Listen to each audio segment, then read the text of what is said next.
The mahogany desk in my study still smelled of lemon oil and the faint, sweet tang of library binding glue. I kept my shoulders slumped, letting my faded tweed cardigan swallow my frame, and stared blankly at the man sitting across from me. My son-in-law, Jason, tapped a gold-plated pen against a stack of legal documents. Beside him sat a doctor I'd never seen before, a man whose cheap suit and nervous eye twitch screamed rented credibility. "You're just a senile librarian, Elias." Jason scoffed, his voice dripping with the kind of unearned arrogance only a man drowning in secret debt could muster. He pushed the papers closer. "So sign the asylum papers before you forget your own name. The state facility has a nice garden. You'll like it." I let my hand tremble as I reached for the pen. My fingers, permanently stained with black ink and calloused from 40 years of handling cotton linen blends, hovered over the signature line. To them, I was a doddering old man losing his grip on reality, a harmless relic. But beneath the surface, my mind was cataloging every detail in the room with lethal precision. I wasn't looking at the garden brochure. I was looking at the medical evaluation the doctor had just slid across the desk. The signature was a sloppy, traced forgery, the ink bleeding slightly into the cheap wood pulp paper. It was a glaring misspelling. In a rare manuscript, easily corrected, I took a slow breath, letting the silence hang in the heavy air of the study. I could smell the sharp, chemical bite of methyl ethyl ketone clinging to Jason's cuffs. It is a harsh solvent used to clean industrial intaglio printing plates. A slick tech entrepreneur shouldn't smell like a currency mint. "My name," I mumbled, cracking perfectly into a frail, confused whisper, "is Elias Thorne." "I sign the paper." The first domino fell with a soft scratch of nib on pulp.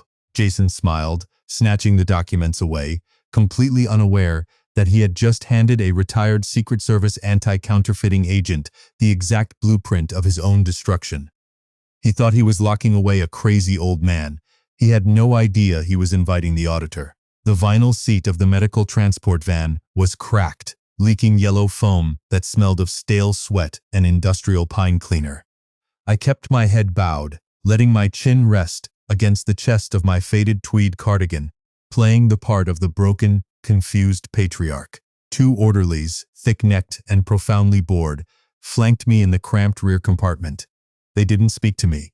They spoke over me, arguing about sports bets and the transmission on one of their trucks. To them, I was just cargo. A senile old man being moved from a comfortable suburban study to a state-run holding facility. I let my jaw go slack.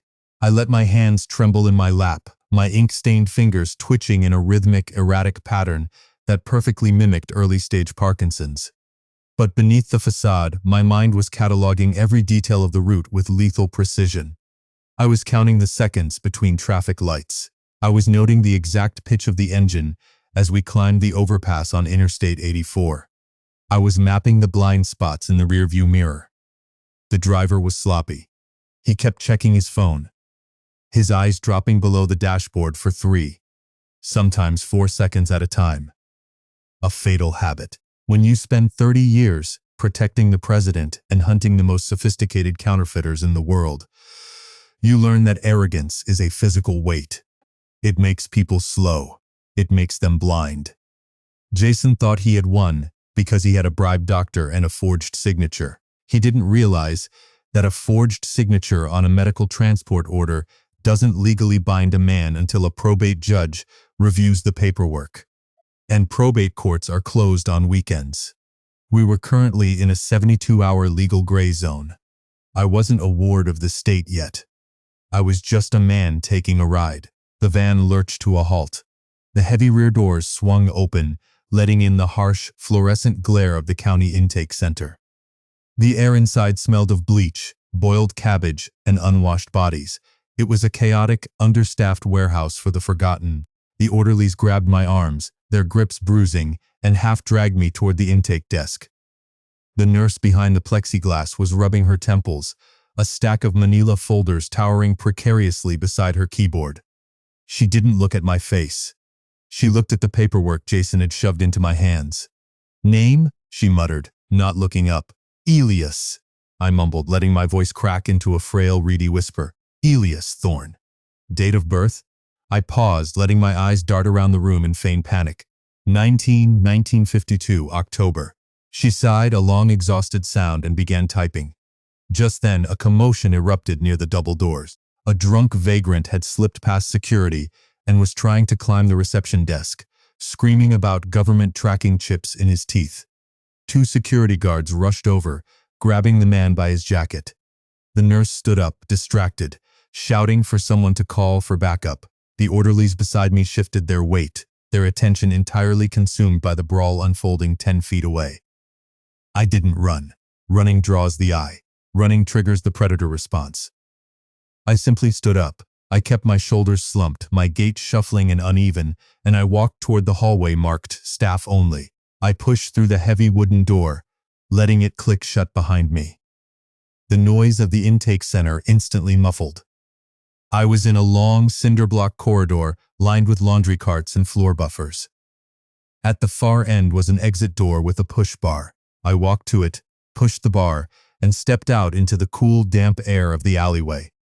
The heavy steel door locked automatically behind me. I took a deep breath, filling my lungs with the smell of wet asphalt and exhaust fumes. The trembling in my hands stopped. My posture straightened.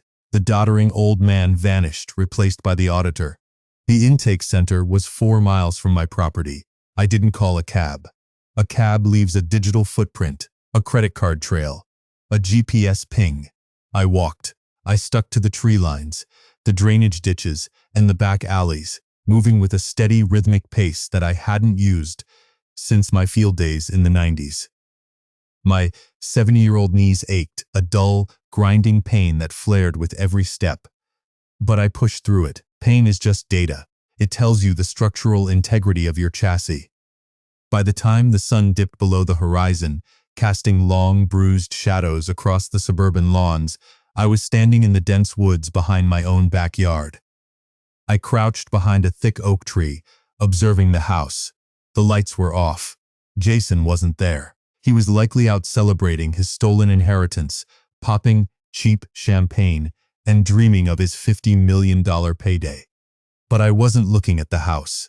I was looking at the detached garage at the edge of the property line. That was my sanctuary. That was where I kept the heavy machinery. And that was where I knew Jason had been spending his nights. For the past 3 months, he had claimed he was restoring my late wife's old gardening shed. But I had noticed the heavy-duty electrical cables he ran from the main breaker box. I had noticed the pallets of industrial chemicals being delivered by unmarked box trucks. I moved silently across the damp grass, staying in the shadows of the fence line. Jason had installed a consumer-grade smart camera on the corner of the garage. It was a cheap plastic dome with a glaring red LED that announced its field of vision to anyone who knew how to look. I didn't need to hack it. I just needed to know its blind spot. I had installed the original exterior wiring for this property 20 years ago. I knew that the eave of the roof blocked the camera's view of the side door by exactly 18 inches. I pressed my back against the cedar siding, sliding into that narrow sliver of darkness, and reached for the door handle. It was locked. Jason had replaced the old mechanical deadbolt with a sleek, Bluetooth-enabled smart lock. He probably thought it was impenetrable. He thought a keypad and a smartphone app made him a security expert. I reached into the deep pocket of my cardigan and pulled out a heavy brass library date stamp and a flathead screwdriver I kept for tightening the hinges on book carts. I wedged the flathead into the seam of the plastic casing covering the lock's exterior motherboard. I applied a sharp, twisting torque. The cheap plastic snapped with a loud crack. I pulled the casing away, exposing the green circuit board and the 2 thick wires leading to the solenoid. I stripped the ends of the wires with my thumbnail, touched them together, and sparked a short circuit. The solenoid clicked. The deadbolt slid back. I opened the door and stepped inside, pulling it shut behind me. The sensory shift was immediate and violent. The garage no longer smelled of potting soil, gasoline, and my wife's dried lavender. It smelled of methyl ethyl ketone, ozone, and the sharp metallic tang of intaglio ink. It was the smell of a federal crime. I reached up and pulled the chain on the single overhead bulb. The harsh yellow light flickered to life, illuminating the center of the concrete floor. There it was, my Heidelberg windmill printing press. It is a masterpiece of early 20th century German engineering, a massive, terrifying beast of cast iron, heavy grease and precision gears. I had bought it at an auction in 1988, restoring it piece by piece in my spare time. It was designed for high-volume, high-quality commercial printing, but with the right modifications, it could do things that would make the Treasury Department lose sleep. I had spent countless weekends covered in machine oil, tuning the flywheel, adjusting the grippers, and balancing the ink drums. When my wife got sick, I stopped using it. It had sat under a heavy canvas tarp for 5 years, gathering dust. The tarp was gone. The press was gleaming. Jason had fully restored it. He had oiled the bearings, replaced the worn rubber blankets, and calibrated the feed table. I walked over to the machine, running my calloused hand along the cold, heavy iron of the flywheel. I could feel the residual heat in the motor. It had been run recently, probably within the last few hours. I moved to the feed table. Stacked neatly on wooden pallets were boxes of paper. I sliced the heavy plastic wrapping with my pocket knife and pulled out a single sheet. I didn't need to look at it under a microscope. I just needed to feel it. I rubbed the paper between my thumb and forefinger. It had a distinct, crisp rattle. It wasn't the soft, pulpy feel of commercial wood pulp paper. It was a cotton-linen blend, 75% cotton, 25% linen, the exact composition of United States currency stock. I held it up to the light. The watermark was faint but visible. It wasn't a standard commercial watermark. It was a localized, high-density fiber cluster. My heart rate didn't spike. My breathing didn't change. I just felt a cold, hard knot of absolute clarity form in my chest. Jason wasn't printing fake $100 bills. The paper size was wrong for standard currency. It was too large, too thick. I walked over to the heavy steel workbench in the corner. Sitting on top of it was a high-end laptop, connected to a digital plate maker. The screen was asleep. I woke it up. It asked for a password. Jason was arrogant, but he wasn't a master cryptographer. He was a tech bro who thought he was a mastermind. I tried his wedding anniversary. Incorrect. I tried his birth year. Incorrect. I tried the last 6 digits of his social security number. The screen unlocked. I didn't start browsing his files. I reached into my shoe, peeling back the leather insole to reveal a thin metallic USB drive. It was a bootable cloning tool I had compiled myself, loaded with a custom Linux kernel designed to bypass Windows file permissions and create a bit-for-bit forensic image of a hard drive. I plugged it in, rebooted the machine, and watched the progress bar crawl across the screen. While the drive cloned, I went back to the press. I opened the ink fountains. The heavy viscous ink was a deep, vibrant green and a sharp, metallic black. Intaglio ink. It's pushed into the engraved grooves of the printing plate under immense pressure, creating the raised, tactile feel of genuine government documents. I scraped a tiny sample of the green ink onto a glass slide and held it up to the light. The pigment dispersion was perfect. No clumping, no air bubbles. Jason hadn't just bought a press. He had bought a master pay farm from a retired bureau of engraving and printing technician. Have you ever looked at someone you loved, someone you welcomed into your home and trusted with your family, and realized you were just looking at a mask they wore to get into your wallet? Tell me in the comments how long it took you to see the strings, how many red flags you ignored, just because you wanted to believe they were a good person. Because when you finally see the truth, it doesn't make you sad. It makes you cold. It turns your blood to ice water. The laptop chimed. The clone was complete. I pulled the USB drive, slipped it back into my shoe, and booted the laptop back into its normal operating system. I opened the root directory. There were hundreds of folders, mostly filled with shell company documents, offshore bank routing numbers, and encrypted ledgers. But one folder caught my eye. It was labeled Series E Master Templates. I clicked it. High-resolution TIFF files filled the screen. I opened the first one. It was a flawless, vector-perfect rendering of a United States Treasury bond, specifically a Series E savings bond, but modified. The face value wasn't $50 or $100. The digital template was set to print bonds with a face value of $10,000 each. I did the math in my head. 5,000 bonds, $50 million. He wasn't just counterfeiting. He was committing high treason. Counterfeiting standard currency is a federal felony that gets you 20 years. Counterfeiting treasury bonds to launder money for an international syndicate is an act of economic warfare. It gets you a concrete box in a supermax facility where the sun never shines. And the paper, the ink, the plates. He had everything he needed to run the job. The press was calibrated. The feed table was loaded. He was going to print the entire 50 million right here, in my garage, and then hand it off to his buyers. I needed to tag the product.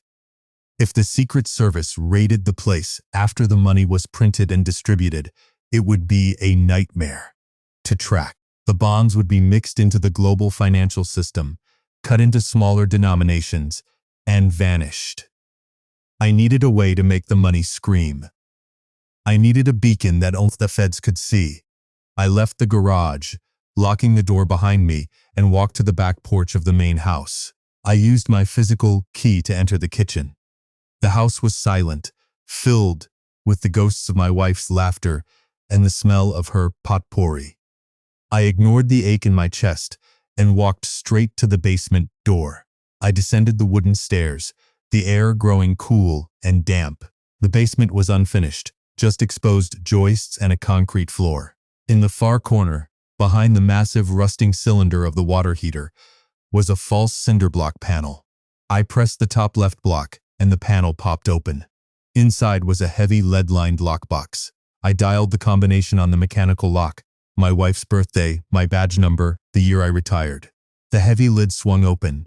Inside were a few personal mementos, my old service weapon, and a small, heavily shielded glass vial filled with a clear, odorless liquid.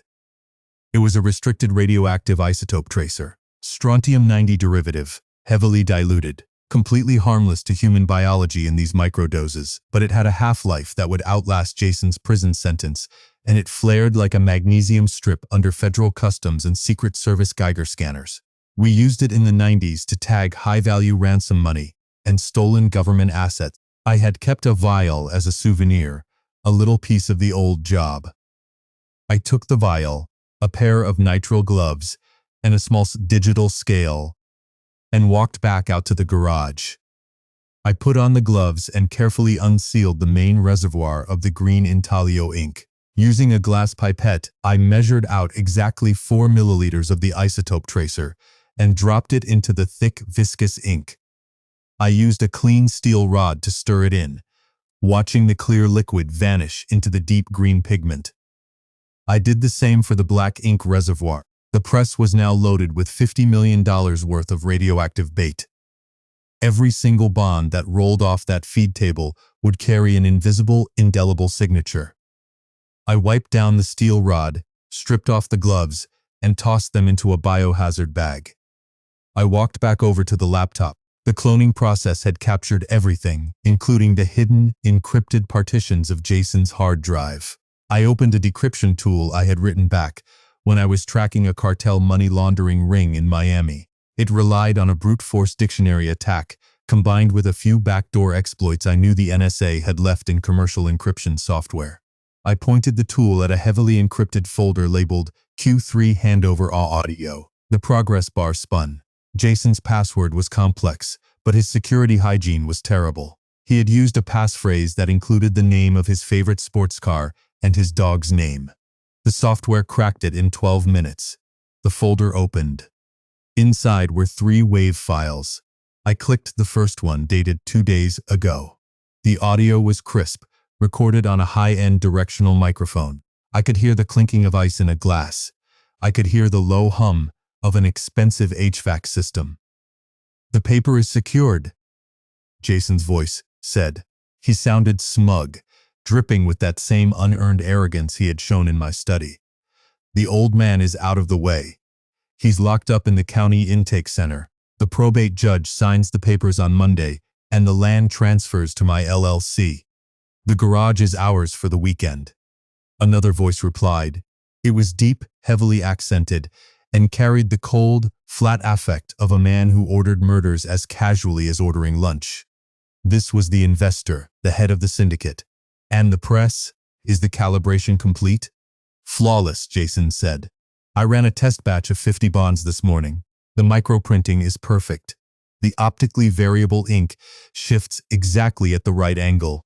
The old man's machine is a beast. We can run the full 50 million by Sunday night." "Good," the investor said. "The buyers are flying in from Macau. They want to inspect the product before the wire transfer. We will meet at the steakhouse on 4th and Main. The private dining room in the back. Sunday at 8 p.m. Bring the first case of bonds. If they pass the UV and the tactile test, we wire the 25 million to your Cayman account. You deliver the rest on Monday." I stopped wiping the grease from my hands. I let the heavy iron flywheel of the press spin down to a halt, the rhythmic clacking fading into a dead, heavy silence. I took a slow breath, counting to 5 in my head, letting the reality of the treason settle into the concrete floor. $25 million. That was Jason's cut. He was selling out his country, his family, and his soul for a payday that would buy him a yacht and a fake life in the Caribbean. But it was the next file that made my blood run cold. I clicked the second audio file, dated just 4 hours ago. The audio quality was slightly worse, like it was recorded from a phone in a pocket. Jason was walking, his breathing slightly elevated.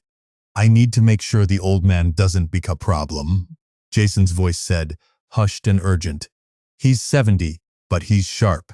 If he gets out of the intake center, if he talks to a lawyer, he could tie up the land in probate for years. I can't have that. The buyers want a clean title for the shell company." The investor's voice was calm, indifferent. "You said he has dementia. Let the state handle him." "The state takes too long," Jason snapped, "and he's stubborn. I need a guarantee. I need you to make a call to the orderly at the intake center. The one with the gambling debt. Tell him I'll pay him 50 grand to slip a little something into the man's evening meds. Potassium chloride. Make it look like a heart attack. The coroner is already in my pocket." I froze. My hand hovered over the trackpad. The silence in the garage was absolute, broken only by the hum of the laptop's cooling fan. Potassium chloride, a lethal injection. He wasn't just stealing my land. He wasn't just printing fake bonds. He was actively arranging my murder. He was willing to stop my heart, to erase me from the earth, just to ensure his treasonous payday went off without a hitch. He was going to kill me, and he was going to use my own daughter's inheritance to pay for the hit. The line had been crossed. The moral event horizon was no longer a theoretical concept. It was a physical boundary that Jason had sprinted across, laughing the entire way. Civil litigation was off the table. A quiet family confrontation was off the table. This was no longer about protecting my property. This was about absolute surgical annihilation. I reached out and closed the laptop. The screen went black, reflecting my face in the dark eye glass. My eyes were hard, flat, and completely devoid of mercy. I knew where the handover was. I knew what time it was. And I knew exactly what I had to do. The hum of the laptop's cooling fan was the only sound in the garage, a high-pitched mechanical whine that grated against the sudden, heavy silence left by the audio recording. I stared at the black screen, my reflection distorted in the glass. My heart wasn't racing. My hands weren't shaking. When you spend 3 decades hunting men who print their own money to fund private wars, you learn to detach the emotional response from the tactical assessment. The betrayal was a physical weight, a cold stone settling in my gut, but the anger was entirely absent. Anger makes you sloppy. Anger makes you miss the micro-expressions, the tells, the slight tremor in a suspect's left hand. I didn't need anger. I needed absolute freezing clarity. I reached into the deep pocket of my tweed cardigan and pulled out a heavy black brick. It wasn't a smartphone. It was a modified Iridium satellite phone, encrypted with AES-256 protocols, a relic from my time tracking cartel supply lines across the southern border.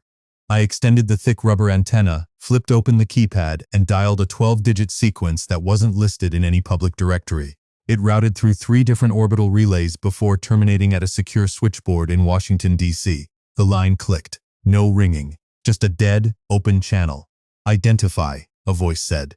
It was flat-clipped and entirely devoid of warmth. "Echo actual," I said, my voice dropping an octave, shedding the frail, reedy whisper I had used for Jason. "Requesting direct line to the director. Authorization code. Whiskey, Tango 77 Alpha Forge." There was a pause. The sound of a keyboard clacking in the background. "Hold." 30 seconds later, a new voice came on the line. It was older, raspy, carrying the distinct cadence of a man who had smoked too many cigars in too many windowless rooms. Marcus Miller. We had come up through the service together in the late 80s. He was currently sitting in the corner office of the Secret Service headquarters, overseeing the entire anti-counterfeiting division. "Elias?" Miller's voice lost its bureaucratic edge, replaced by genuine confusion. "Is that you? The system says you're retired. The system says you're out in the suburbs organizing library books. Tell me you didn't just use a Tier 1 priority code to complain about your pension." "I need a strike team, Marcus," I said, keeping my eyes fixed on the massive iron flywheel of the Heidelberg press, "and I need a mobile forensic unit with Geiger counters. I have a Class A treasonous forgery operation in progress and an active murder-for-hire conspiracy." The silence on the line stretched. Miller knew I didn't make jokes. "Talk to me, Elias. Where are you?" My residence. "Suburban plot. 40 minutes outside the city. My son-in-law has restored my vintage industrial press. He's currently running a batch of 50 million in fake Series E Treasury bonds. He's using bureau-grade cotton linen stock and a stolen Intalio ink formula. But that's not the priority. The priority is the handover. He's meeting the buyer tonight at 8 p.m. The Oak Haven Steakhouse on 4th and Main. Private dining room in the back." 50 million in bonds? Miller exhaled sharply. "Elias, if he's moving that kind of volume to a foreign buyer, we're looking at economic sabotage. Who's the buyer?" "Audio Intercept confirms an international syndicate. The buyer goes by Silas Vance. He's laundering cartel money through shell corporations. But Marcus, there's a secondary element. Jason fabricated medical records to have me committed to a state facility this morning. While I was in transport, I found his digital ledger. He's paid an orderly at the intake center $50,000 to slip potassium chloride into my evening medication. He wants me dead of an apparent heart attack before the probate judge signs the land transfer on Monday." I heard the sharp intake of breath on the other end of the line. The bureaucratic distance vanished entirely. You can forgive a man for stealing your money. You can even forgive a man for stealing your land. But when a man tries to stop your heart to cover up a treasonous payday, the federal government takes a very personal interest. "Potassium chloride," Miller repeated, his voice turning to gravel. "He's trying to flatline a retired service agent to secure a counterfeit drop." "All right, Elias. Listen to me carefully. Do not engage. Do not go to that steakhouse. I am dispatching a tactical team from the field office right now. We will set up a perimeter and take them down when the briefcase is open." "Negative, Marcus," I said, my tone leaving no room for argument. "If your tactical team breaches the front door, Vance's security detail will shred the bonds and burn the digital drives. Jason has a dead man's switch on his laptop. I saw the script running in the background. If the Wi-Fi drops, or if he doesn't enter a code every 15 minutes, the encryption keys wipe, and the bonds come untraceable paper. I need to be in the room. I need to keep him talking, keep the network active, and keep his hands away from the keyboard until your team is inside the geofence. Elias, you're 70 years old. You're walking into a room with a cartel money launderer and a desperate felon. If Vance's guys decide to pat you down and find a wire, they'll put a bullet in your head before my team can clear the hallway." "I won't be wearing a wire," I said, "and they won't pat me down, because to them, I'm just a senile old man who wandered out of a nursing home. I'm going to use the persona Jason built for me. I'm going to walk in there, and I'm going to audit his life's work in front of his boss. Just have your team stage 2 blocks away. Wait for my signal. When I say the word intaglio, you breach. Miller was quiet for a long moment. He knew the rules of engagement. He knew my track record. Intaglio, he confirmed. Godspeed, Elias. We'll be listening on the open channel. The line clicked dead. I collapsed the antenna and slipped the heavy phone back into my pocket. The preparation phase was over. The execution phase had begun. I walked out of the garage, locking the heavy steel door behind me, and crossed the damp grass to the main house. The kitchen was dark, the only light coming from the digital clock on the stove. It was 6:15 p.m. I had less than 2 hours. I walked past the living room, ignoring the framed photographs of my late wife and my daughter, and headed straight for the master bedroom. I opened the cedar closet. The smell of mothballs and aged wood hit me, a dry, dusty scent that always reminded me of funerals. I pushed past the rows of flannel shirts, the heavy winter coats, and the faded tweed cardigans that made up my daily uniform. In the very back, wrapped in a breathable cotton garment bag, was a suit I hadn't worn in 12 years. I unzipped the bag. It was a charcoal gray, 3-piece suit, tailored on Savile Row during a protection detail in London back in the 90s. The wool was heavy, the cut sharp, the lapels narrow. I stripped off the cardigan, the stained undershirt, and the loose corduroy trousers. I looked at myself in the full-length mirror. The slumped shoulders, the sunken chest, the doddering old man, gone. I pulled on a crisp, white starched shirt. I buttoned it to the collar, feeling the stiff cotton bite into my neck. I slid into the trousers, fastening the leather suspenders. I tied a dark silk tie, my fingers remembering the complex geometry of a Windsor knot without a single hesitation. Finally, I slipped on the suit jacket and adjusted the cuffs. I slipped a pair of polished black Oxfords onto my feet, tying the laces tight. I didn't look like a librarian anymore. I looked like the man who audits the underworld. I grabbed my heavy wool overcoat, a dark charcoal topcoat that fell to my knees, and walked out the back door. My car was parked in the detached 2-car garage on the other side of the house. It was a 1998 Lincoln Town car, black, with a V8 engine that purred like a sleeping lion. It was a relic, but it was meticulously maintained. I turned the key, and the engine caught with a low, throaty rumble. I pulled out of the driveway, keeping the headlights off until I reached the main road. The drive into the city was a study in atmospheric pressure. A cold front had rolled in off the coast, bringing a steady, freezing drizzle that slicked the asphalt and turned the streetlights into long, blurred streaks of yellow and red. The rhythmic thwack of the windshield wipers kept time with my pulse. I kept my hands at 10 and 2, feeling the vibration of the leather-wrapped steering wheel through my calloused palms. The heater blew dry, warm air against my face, smelling faintly of old coffee and dashboard polish. I ran through the variables in my head. The layout of the Oakhaven Steakhouse, the number of exits, the typical security detail for a man like Silas Vance. Vance was old school. He didn't trust technology. He trusted meat. He would have at least 2 guys outside the private dining room, probably carrying concealed compacts, definitely wearing earpieces. I merged onto the interstate, the wipers working faster now. Have you ever looked at the person sitting across the Thanksgiving table?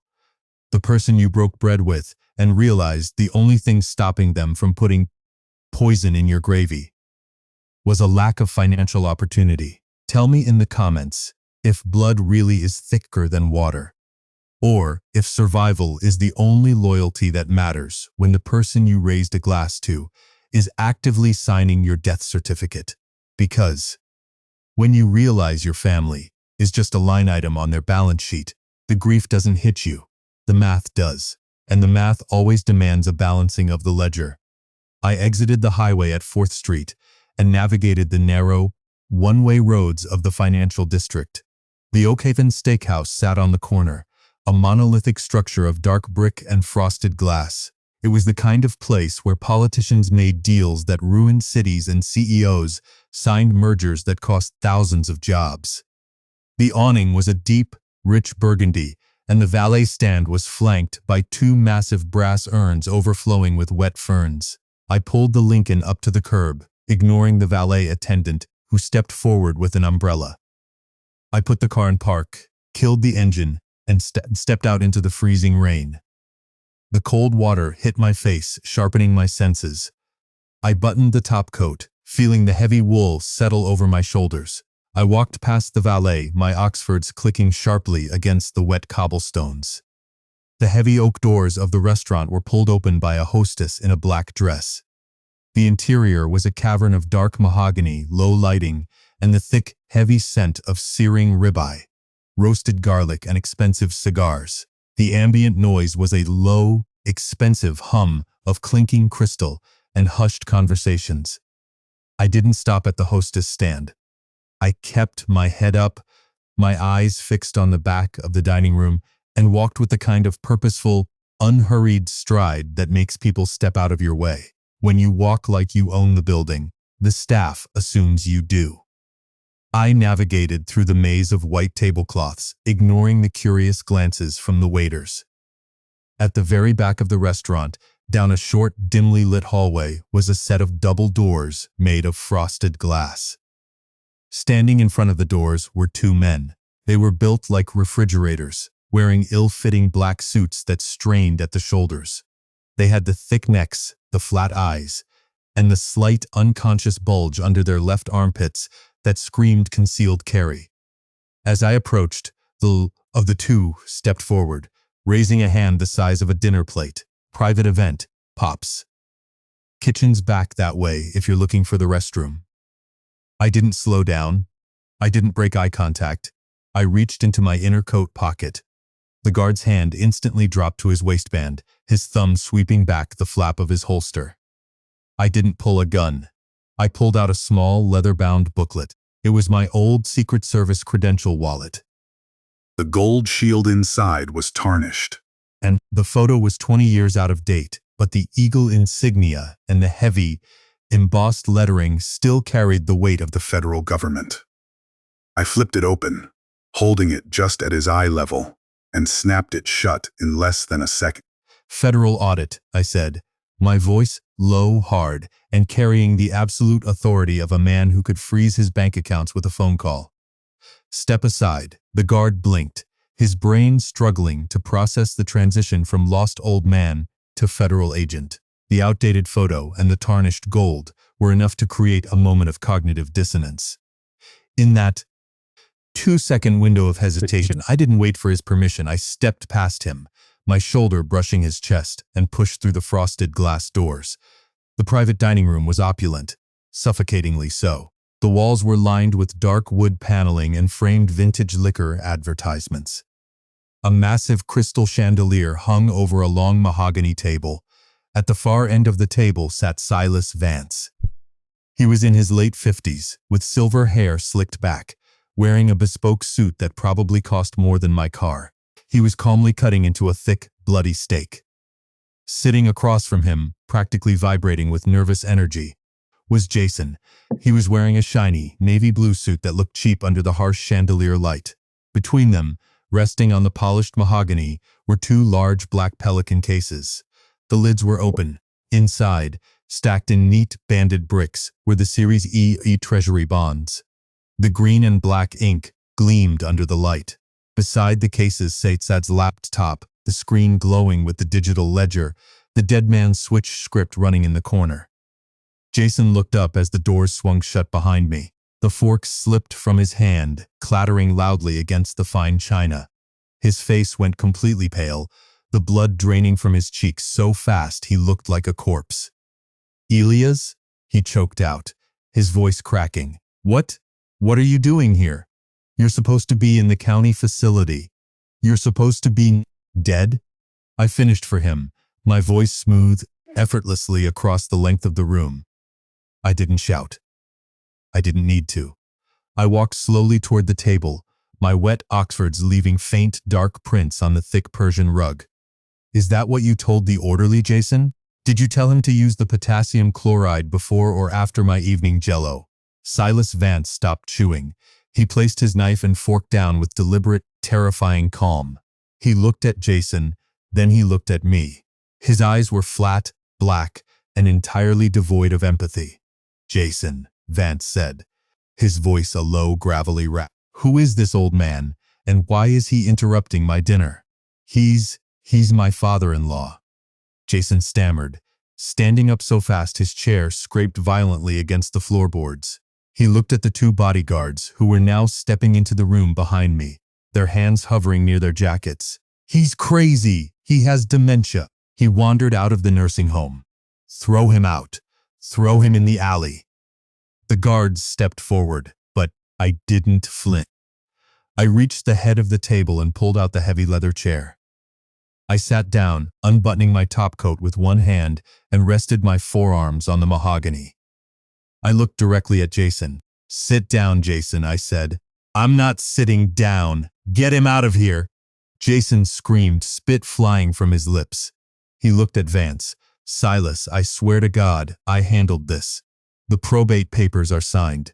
The land is clear. This is just a glitch. I said, sit down, I repeated, dropping my voice to a register that vibrated in the chest. I reached into my pocket and pulled out the heavy brass library date stamp.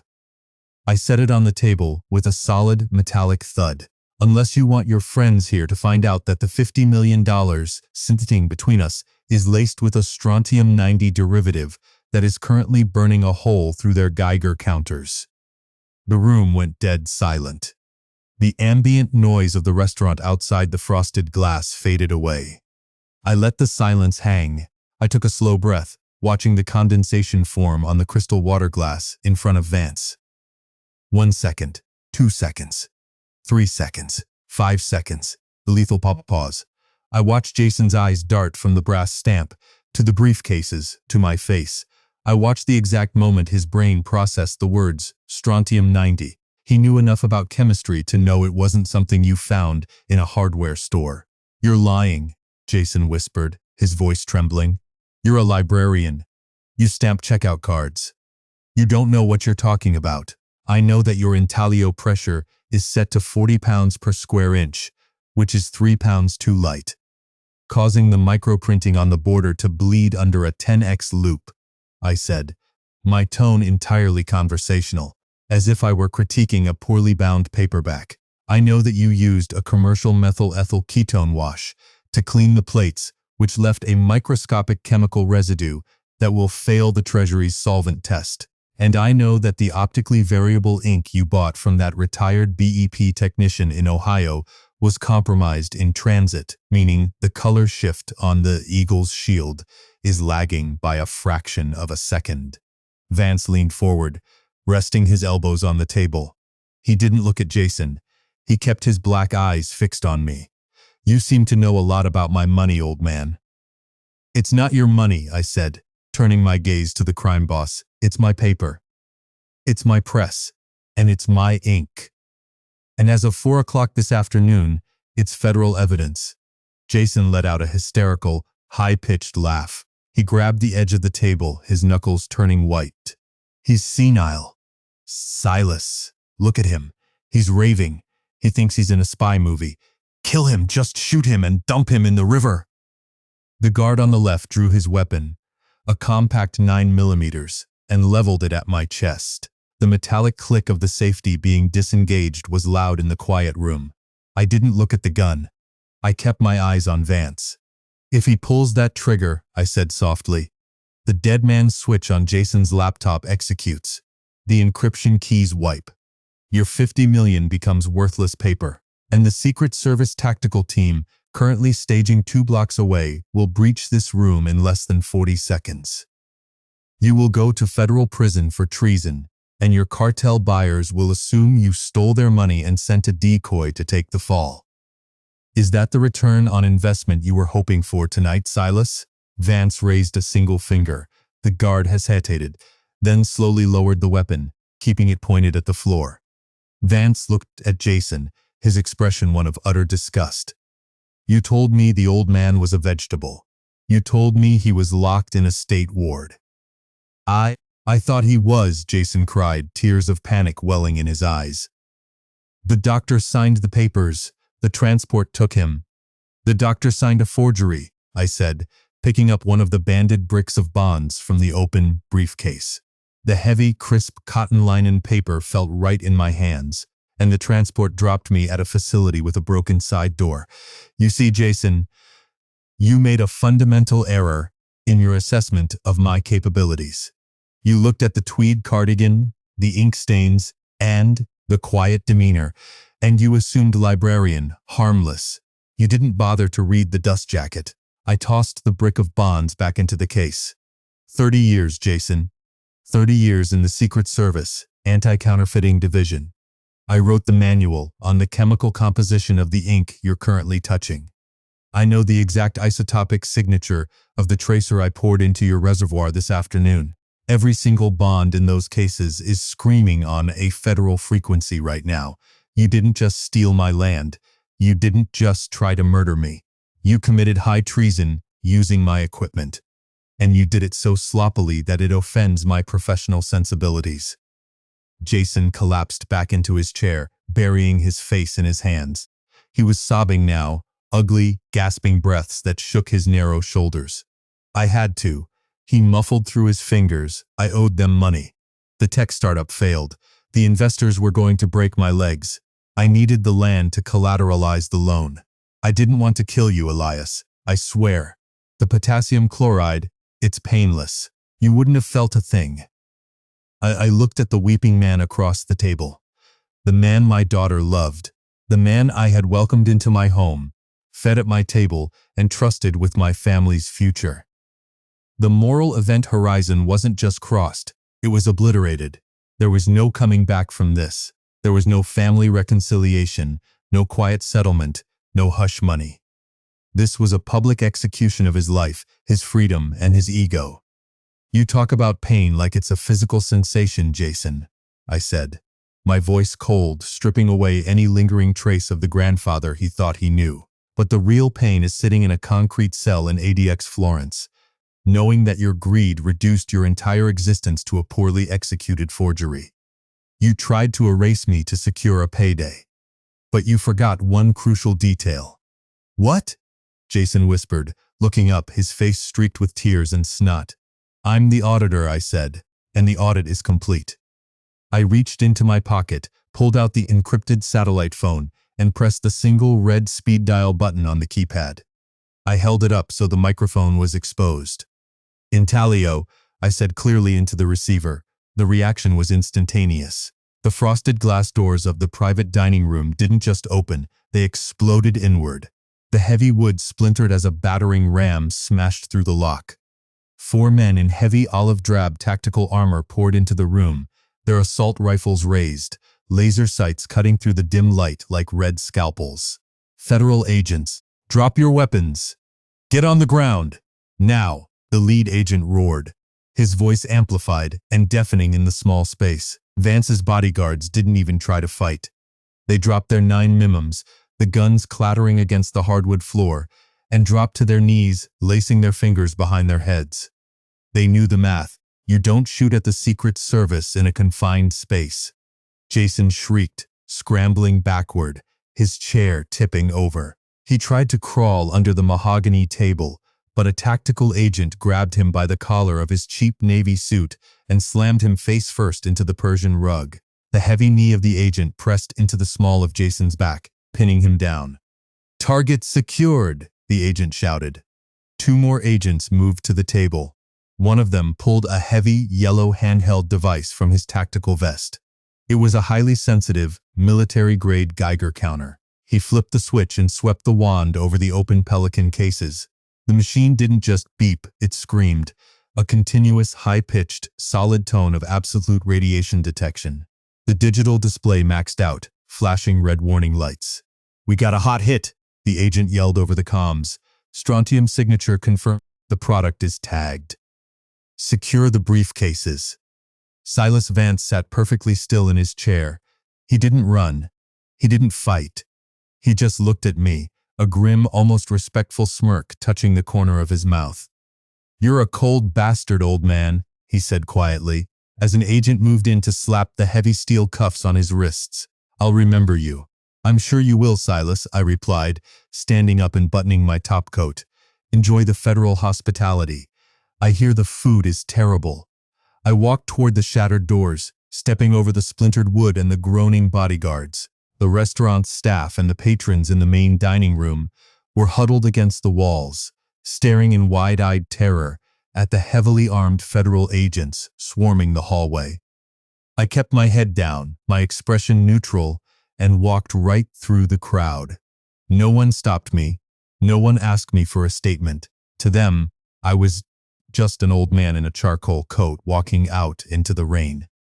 I pushed through the heavy oak doors of the Oak Haven Steakhouse and stepped out onto the wet cobblestones.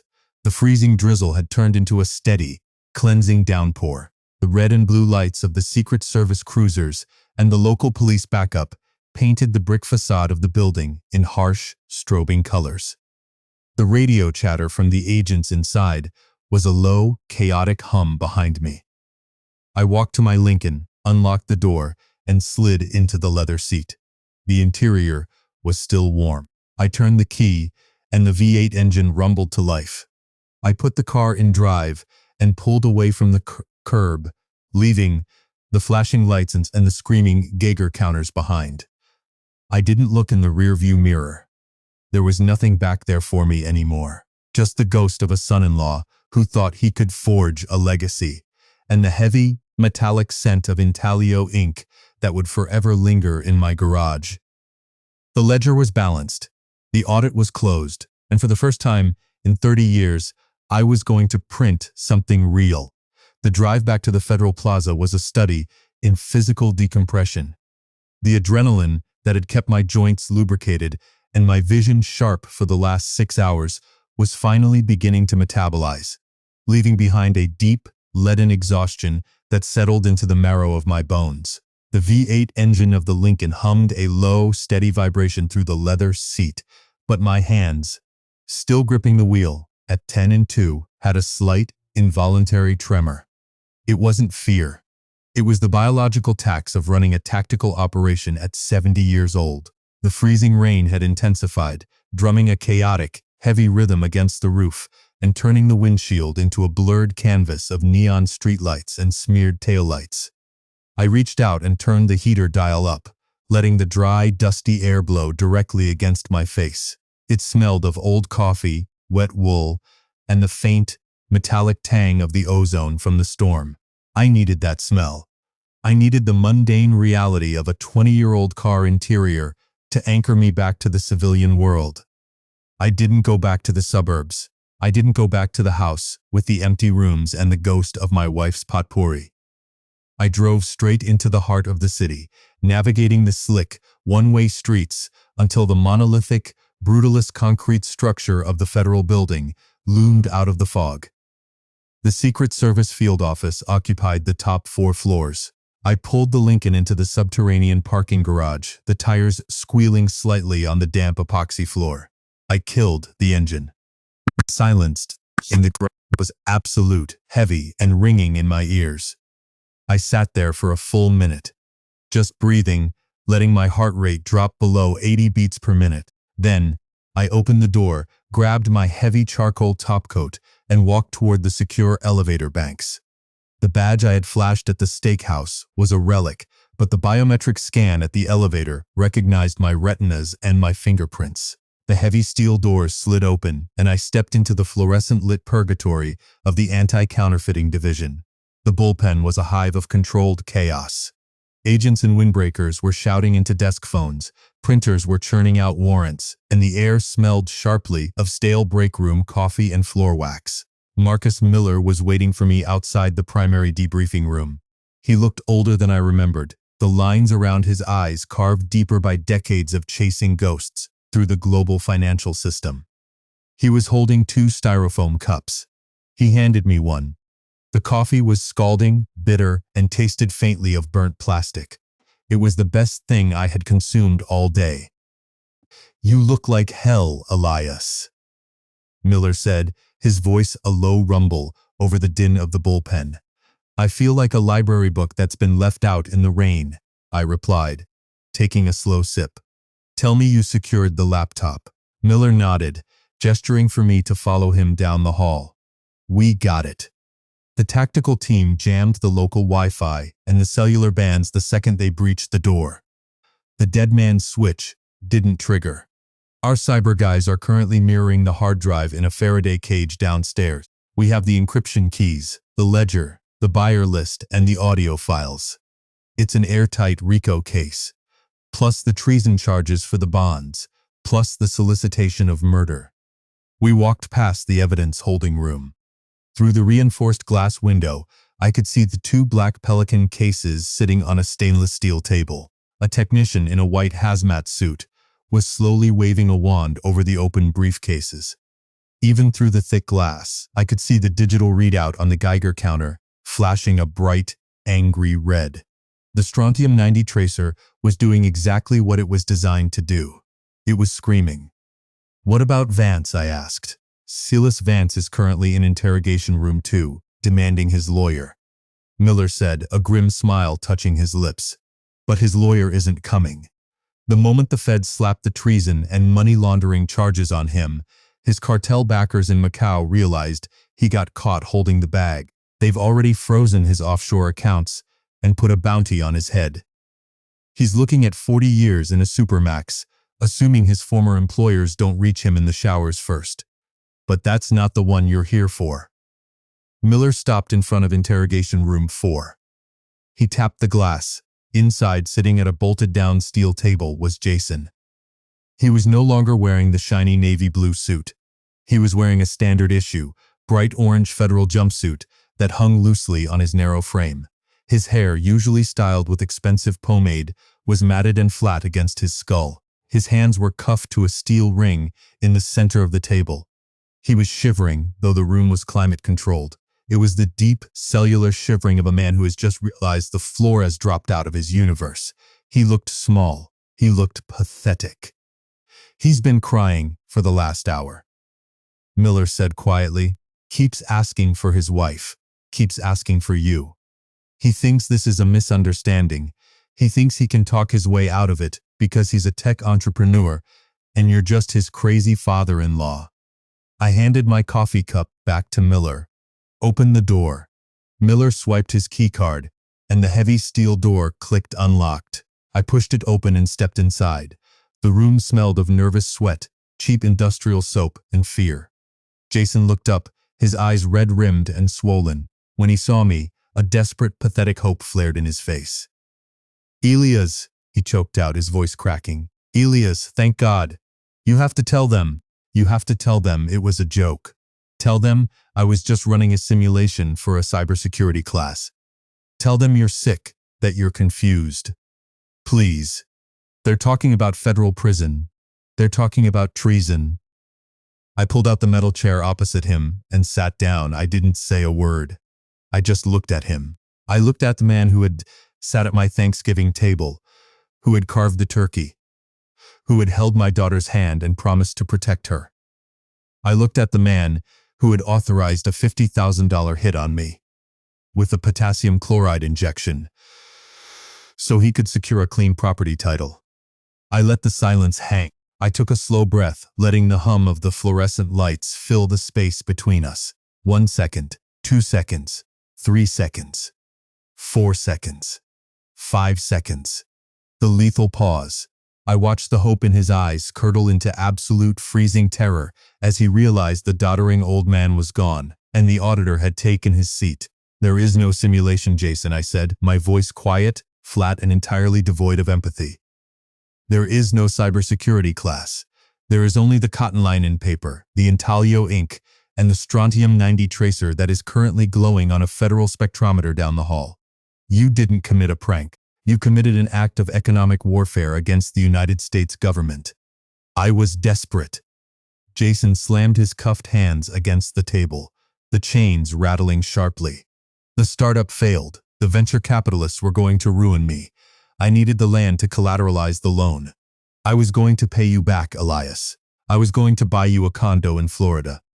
You wouldn't have known the difference. I would have known the difference when the orderly at the intake center slipped the potassium chloride into my jello, I said. Jason froze. The color drained completely from his face, leaving him looking like wet ash. I didn't want that. The investor, Vance, he insisted. He said, you were a liability. Tried to talk him out of it. You authorized the payment, I corrected him, leaning forward slightly. I heard the audio file, Jason. I heard you negotiate the price of my life. $50,000. That's what you valued the man who taught you how to change a tire, the man who paid for your wedding, the man who trusted you with his daughter. $50,000 to stop my heart, so you could print fake treasury bonds in my garage. Jason buried his face in his hands, his shoulders heaving with ugly, gasping sobs. I'm sorry. I'm so sorry. Please, Elias. You have to bail me out. You have the money. You have the house. If you sign the bond, I can get out on house arrest. I can fix this. I can get a job. Please. I looked at his trembling hands, the hands that had typed the passwords, the hands that had loaded the paper into the feed table of my press. I am not bailing you out, Jason, I said. He looked up, his face streaked with tears and snot. What? Elias, you can't leave me in here. This is a federal holding cell. The guys in here, they're cartel enforcers. They're bank robbers. They'll kill me.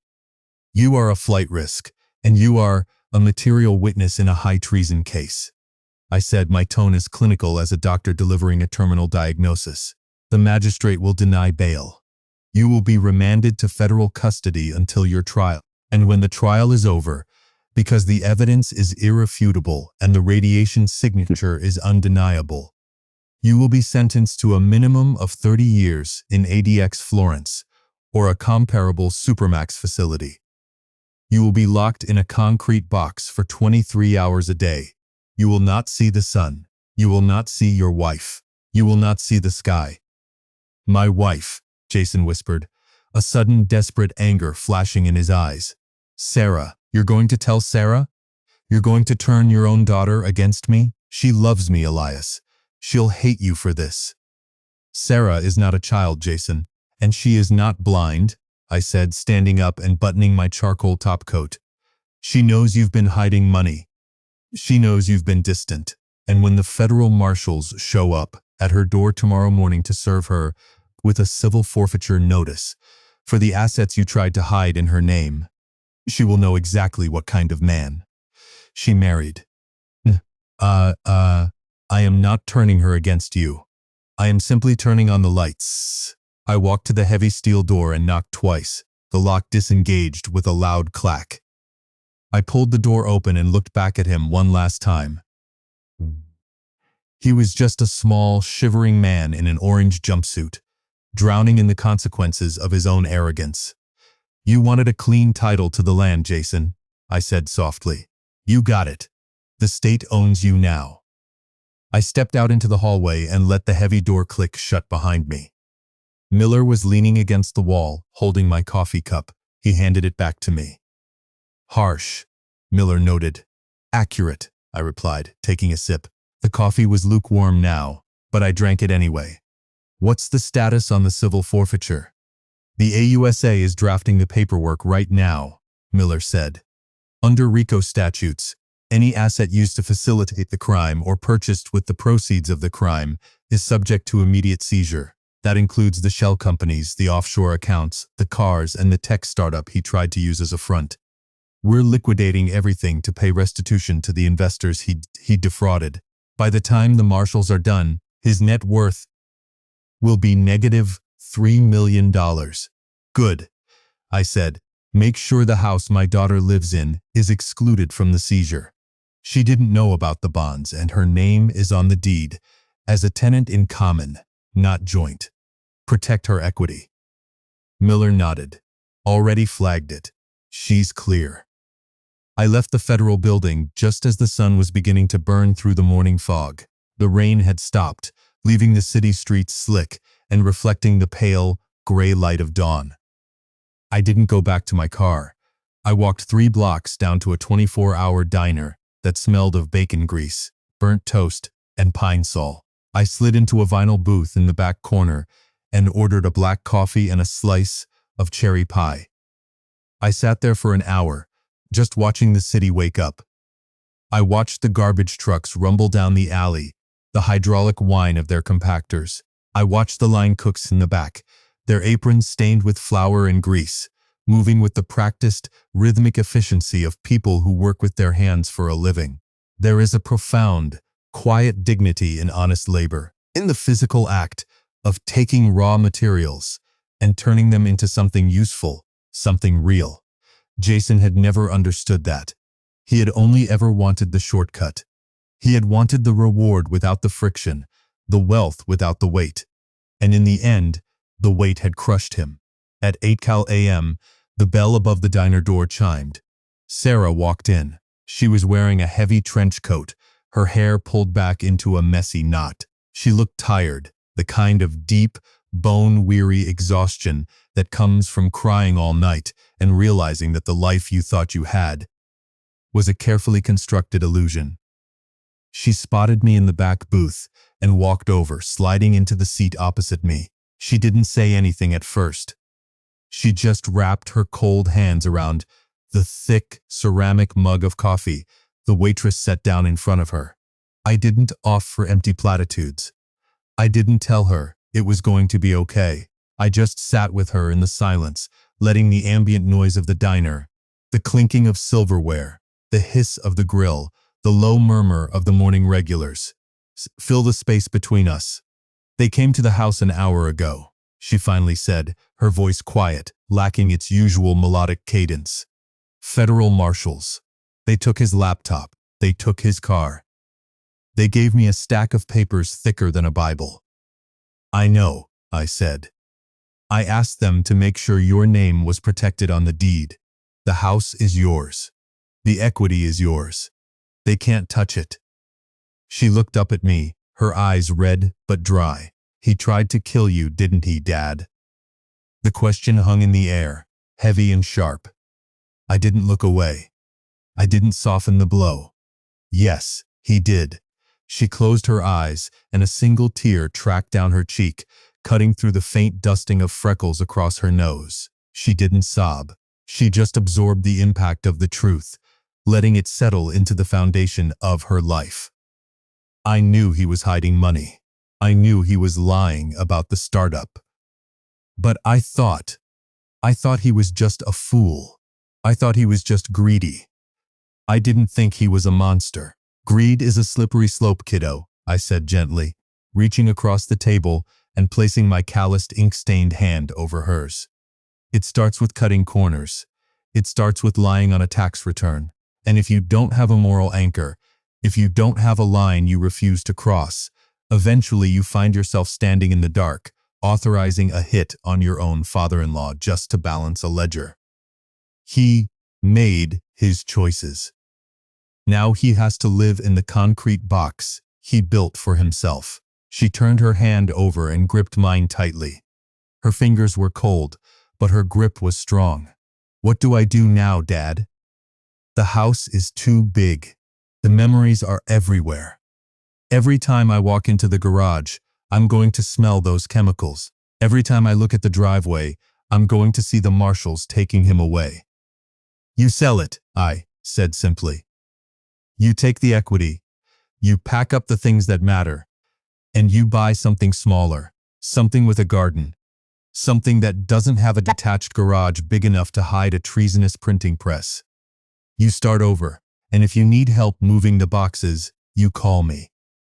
I still have a strong back, even if my knees complain about the weather.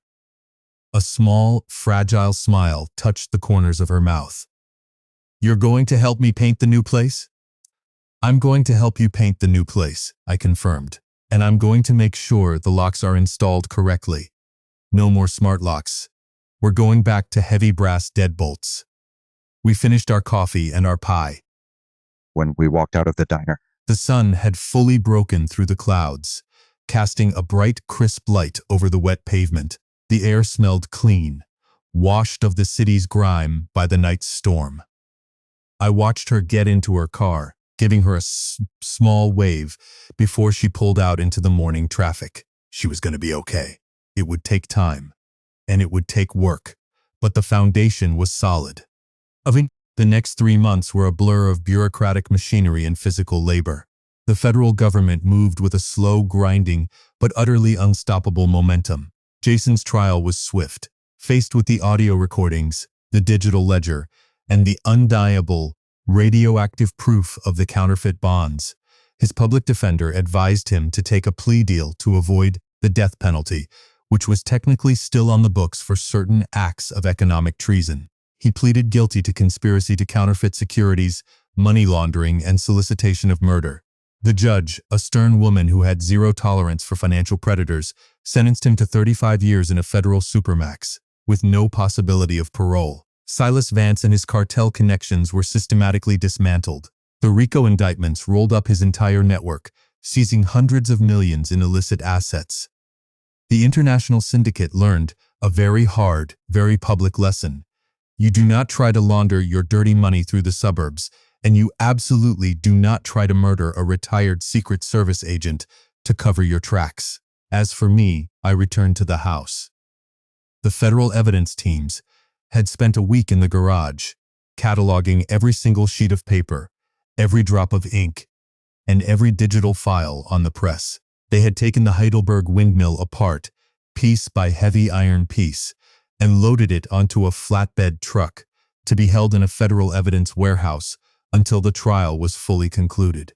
When they finally left, the garage was empty, save for the heavy wooden pallets and the stains on the concrete. I spent the next 2 weeks reclaiming the space. I bought industrial-strength degreaser, a heavy-duty wire brush, and a pressure washer. I put on my old canvas work clothes, my heavy rubber boots, and my thick leather gloves. I scrubbed the concrete floor until my shoulders burned and my hands blistered. I watched the harsh chemical smell of the methyl ethyl ketone and the intalio ink slowly fade, washed away by the sharp, clean scent of bleach and hot water. I scrubbed until the concrete was bare, until the only thing left was the faint lingering aroma of the potting soil and my wife's dried lavender that had lived in the rafters for years. When the floor was finally dry, I didn't bring the printing press back. That part of my life was closed. The government could keep the heavy iron beast. Instead, I brought in a heavy, solid oak workbench. I mounted a small precision vise to the corner. I installed bright, daylight-balanced LED overhead lights, and I set up my bookbinding station. There is a profound tactile satisfaction in traditional bookbinding. It is an ancient craft, a slow, methodical process that demands patience, precision, and a deep respect for the materials. It is the exact opposite of counterfeiting. A counterfeiter tries to create the illusion of value, trying to trick the eye and the hand into accepting a lie. A bookbinder creates actual value, taking raw, disparate elements and binding them together into something permanent, something that will outlast the hands that made it. On a quiet Tuesday morning in late spring, I stood at the oak workbench, the sunlight streaming through the high windows and illuminating the dust motes dancing in the air. The garage smelled of leather, PVA glue, and old paper. I was working on a first edition of a 19th century botanical journal that had suffered severe water damage and a broken spine. I ran my thumb over the edge of my bone folder, feeling the smooth, polished surface of the tool. I had a stack of freshly folded signatures, groups of pages nested together, waiting to be sewn. I threaded a heavy, waxed linen needle with thick, unbleached linen thread. I clamped the text block into the finishing press, tightening the heavy iron screw until the pages were held perfectly rigid. Using a sharp, steel awl, I punched the sewing stations through the folds of the paper. The sound was a sharp, satisfying snick as the steel pierced the dense cotton rag paper. I began to sew. The needle dipped in and out of the signatures, the linen thread pulling taut with a soft, rhythmic squeak, over and under, through the kettle stitch, locking the sections together. It was a physical meditation. With every pull of the thread, I was pulling the broken pieces of my life back into alignment.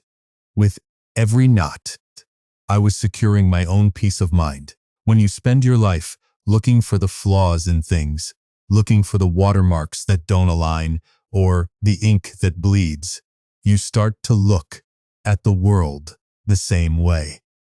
You start to look at people the same way. You realize that most people are walking around with forged signatures on their souls, trying to pass themselves off as something they're not, hoping no one looks too closely under the magnifying glass. But true value, real value, isn't something you can print in a garage, in the middle of, it isn't something you can steal, or counterfeit, or launder through a shell company. Real value is the weight of the linen thread holding the pages together. It's the smell of the leather cover after it's been oiled and burnished. It's the quiet, unspoken trust between a father and a daughter sitting in a diner drinking bad coffee and facing the wreckage of their lives together. It's the calluses on your hands that prove you actually did the work, that you didn't take the shortcut. I tied off the final knot, snipped the excess thread with a pair of heavy steel shears, and unclamped the text block from the press. I ran my hand over the newly sewn spine. It was solid. It was tight. It was real.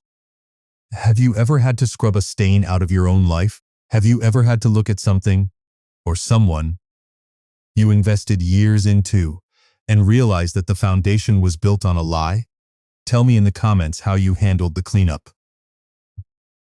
Did you try to patch over the cracks, or did you take a wire brush to the concrete and start over from the bare floor? Because, I'll tell you this, the hardest part of tearing down a forgery isn't the demolition. It's the quiet, lonely work of rebuilding something honest in the empty space it left behind. If this story resonated with you, if you appreciate the slow, methodical satisfaction of watching a ledger get balanced and an arrogant man get audited by the very system he thought he could cheat, do me a favor. Hit that like button, subscribe to the channel, and ring the bell so you don't miss the next time I open the vault and pull out another file. Share this with someone who needs a reminder that shortcuts always come with a hidden tax, and that the truth, no matter how heavily it's encrypted, always has a way of glowing under the right light. I placed the sewn text block onto the drying rack and wiped my hands on a clean cotton rag. The sun was beginning to set, casting long, golden shadows across the clean, bare concrete of the garage. I walked over to the heavy steel door, turned off the overhead LEDs, and stepped out into the cool evening air. The smell of the damp earth and the blooming jasmine from my wife's garden was strong and sweet. I locked the heavy brass deadbolt with a solid metallic thunk, dropped the key into my pocket, and walked back toward the house. The audit was closed. The books were balanced. And for the first time in a very long time, everything was exactly as it should be.